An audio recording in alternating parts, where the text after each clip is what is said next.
Halo semuanya, kali ini kita bakal ngebahas sebuah film horor yang diangkat dari kisah nyata, yaitu Petaka Gunung Gede. Film ini diadaptasi dari cerita viral Kak Maya Saya Maya Aska yang pernah dibahas di podcast Prasojo Muhammad.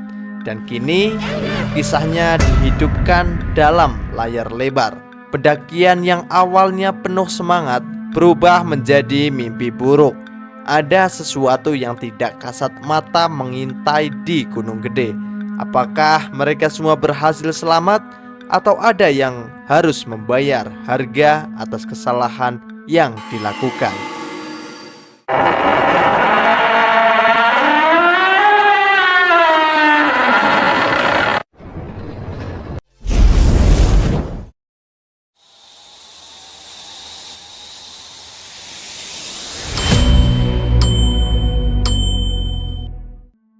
Cerita berfokus pada Maya dan sahabatnya, Ita dan 5 teman lainnya.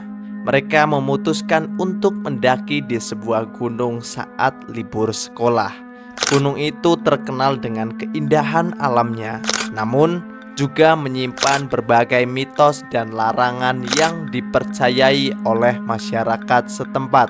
Gunung ini bernama Gunung Gede, yang terletak di Jawa Barat dan berada di 2 wilayah kabupaten, yaitu Kabupaten Cianjur dan Sukabumi.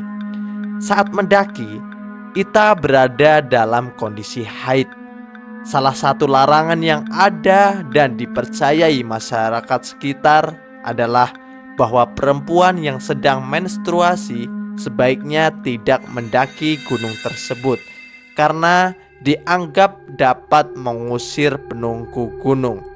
Ita yang saat itu sedang haid bersikeras untuk tetap mendaki Gunung Gede yang merupakan keinginannya sejak lama. Meskipun Ita mengetahui larangan tersebut, keputusan ini menjadi awal dari serangkaian peristiwa mistis yang menimpa mereka. Akibat pelanggaran yang dilakukan oleh Ita, banyak teror yang dialami Maya beserta teman-teman lainnya selama melakukan pendakian. Selama pendakian, mereka ini mulai mengalami kejadian-kejadian aneh dan menakutkan. Ita menjadi sasaran utama dari teror tersebut. Misalnya, saat tiba di pos, mereka bertemu dengan nenek-nenek penjual nasi bungkus. Ita menginginkannya karena belum sarapan dan tidak sempat menyiapkan bekal. Maya menuruti kemauan sahabatnya, tapi kakaknya Maya yang mendaki bersama mereka itu melarang karena melihat sesuatu yang aneh dari penjual yang berwajah pucat dengan jari-jari keriput seperti habis kehujanan. Di situ Maya tidak berpikir yang bukan-bukan terkait kondisi sang nenek. Namun ketika kakaknya Maya melarang memakan nasi tersebut, ia menjadi dilema. Maya pun tak jadi makan karena merasa janggal dengan perkataan itu. Pasalnya dekat pos tidak ada pemukiman sama sekali dan suasananya masih sepi dengan kabut yang tebal. Ita kemudian mengatakan kepada Maya jika nasi bungkus yang dibeli dari sang nenek rasanya tidak enak. Namun Maya meminta Ita tetap memakan nasi tersebut agar penjualnya tidak merasa tersinggung. Begitu juga dengan teman-teman yang lain. Setelah Ita selesai makan, kelompok ini melanjutkan pendakiannya. Pada saat pendakian, kelompok ini mulai mengalami kejadian-kejadian aneh dan menakutkan. Banyak kejadian-kejadian yang mereka alami. Ita menjadi sasaran utama dari teror yang terus-menerus secara berkelanjutan hingga membuat teman-temannya panik.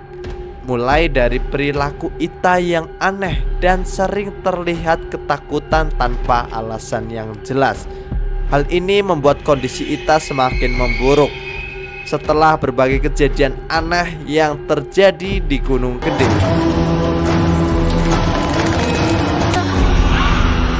mereka pun akhirnya bisa pulang ke rumah. Namun tidak sampai di situ saja semua masalah selesai. Setelah pulang ke rumah masing-masing, Ita mengalami kesurupan dan gangguan makhluk yang masuk ke tubuh Ita.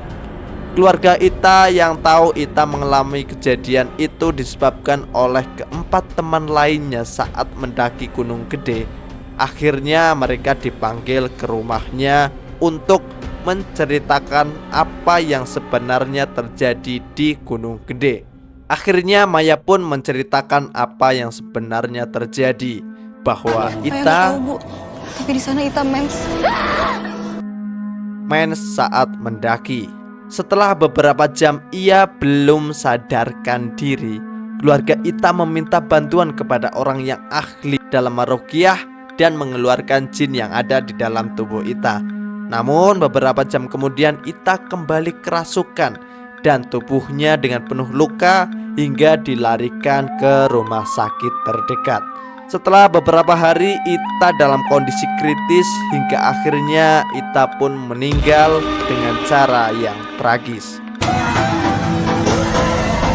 Maya yang tidak percaya bahwa kematian sahabatnya semata-mata disebabkan oleh pelanggaran mitos memutuskan untuk mencari kebenaran di balik peristiwa tersebut.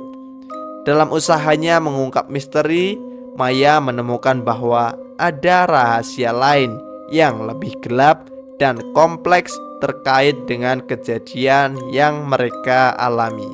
Hikmah dan pelajaran yang kita bisa ambil dari film ini adalah untuk menghormati adat dan kepercayaan lokal. jadi penunggu tempat ini. Setiap tempat memiliki adat dan kepercayaan yang harus dihormati. Mengabaikan atau meremehkan hal tersebut dapat membawa konsekuensi yang tidak diinginkan.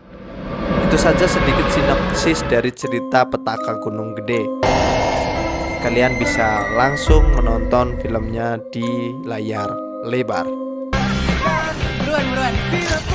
Pokoknya lo kalau ada rencana kemana, ajak-ajak gue ya. Temen lo kan cuma gue.